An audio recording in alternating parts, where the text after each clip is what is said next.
Let's talk about the core differences between osteoarthritis and rheumatoid arthritis. Let's go over a quick patho of both of them. Osteoarthritis, commonly called OA, is gradual erosion. Think wear and tear. Where rheumatoid arthritis, commonly called RA, is a chronic inflammatory type of arthritis.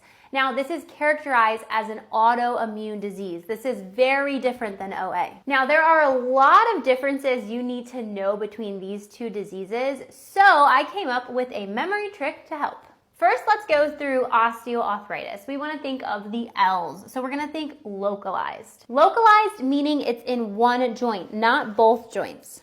The next L is lack of swelling. Of course, there's swelling in OA, but it's not a chronic inflammatory condition like RA. Next L is load-bearing stiffness. We're thinking of those weight-bearing joints. That's what's going to be affected by OA. It's also going to affect larger joints. These are things like our knees, our hips, and our spine. Again, those weight-bearing joints. And the last L is less than 30 minutes. Commonly, OA, you'll see stiffness after activity, but it goes away in less than 30 minutes. Now for RA, we have our S's. This is pretty much opposite of what we saw in OA. We're gonna see symmetrical pain. Again, OA had localized pain in one joint.